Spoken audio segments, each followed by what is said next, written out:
നാരായണ, ഒരാഴ്ചയുള്ള ഉത്സവത്തിന് അതെ നാടകം ബുക്ക് ചെയ്യണ്ടേ? വേണം, ഇല്ലെങ്കിൽ മൊത്തം കുറച്ചിലാവും. ഇതങ്ങോട്ട് പിടിക്കുക. ഈ ദാര്യവധം തന്നെ വേണം, നിർബന്ധമുണ്ടോ? ദാരിവധം തന്നെ വേണം. മുത്തച്ഛന്റെ കാലം തൊട്ടുള്ള പഴക്ക. പുരാണ നാടകം ഇല്ലെങ്കിൽ മൊത്തം കുറച്ചിലാവും. ഇനിയിപ്പോ എന്താ ചെയ്യ? പൈസ അഡ്ജസ്റ്റ് ചെയ്ത് തരുമോ നീ പറഞ്ഞ ആൾക്കാര്? ഉർവശി നാടക സംഘം അല്ലേ, പോയി നോക്കാം. അങ്ങ് വരിക. എന്നാ വരിക.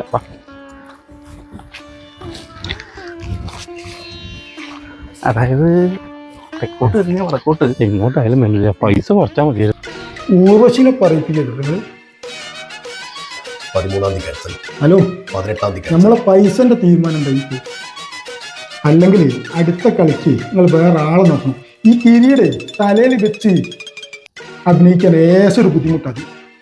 ഇത് ദാര്യപഥല്ലേ, ഇന്നെ കിട്ടൂല. എന്താന്നോ, കോഴിമുട്ടൻ്റെ ഏറ് ഞാൻ കൊള്ളണം, ആൾക്കാർ ചെരുപ്പ് ഞാൻ കൊള്ളണം. അത് നിങ്ങൾക്ക് അറിയേണ്ട ആവശ്യമില്ലല്ലോ. 3-ാം തീയതി ക്യാൻസൽ, 4-ാം തീയതി ക്യാൻസൽ, എൻ്റെ 8-ാം തീയതി നിങ്ങൾ ക്യാൻസലായി കുത്തിട്ടു.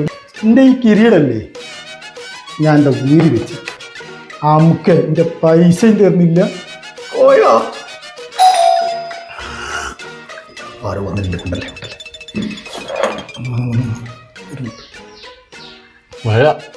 നാളെ ബുക്കിംഗ് അല്ലേ? വരൂ, ഇരിക്കൂ.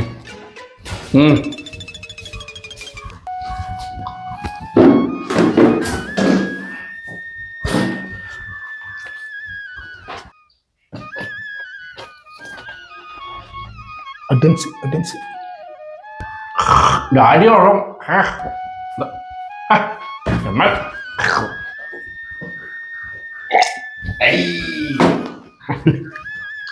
ഡാഡി അത് ബുക്ക് ചെയ്യാൻ വന്നാണേ. അതെ, ഞങ്ങള് മേപ്പത്തൂർ ഇല്ലെത്തുന്നാ. അവിടുത്തെ കാവലേ ഉത്സവാ. ബാക്കി പറയാ. അപ്പോൾ ഞങ്ങൾക്ക് 5-ാം തീയതിയാണ് ദാര്യവധം.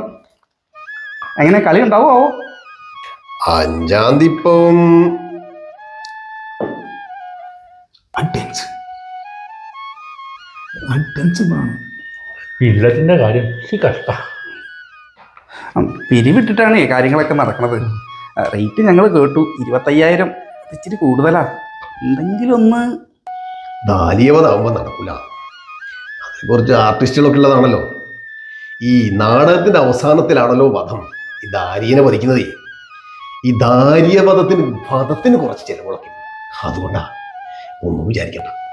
അപ്പോ വധത്തിനാണല്ലേ പൈസ? അങ്ങനെയാച്ചാ ഒന്ന് പേടിപ്പിച്ച് വിട്ടാ മതി. അല്ലാച്ചാ കയ്യോ കാലോ ഒന്ന് വലിച്ചു പിടിച്ചാലും മതി. ഇപ്പൊ കുറയില്ലേ?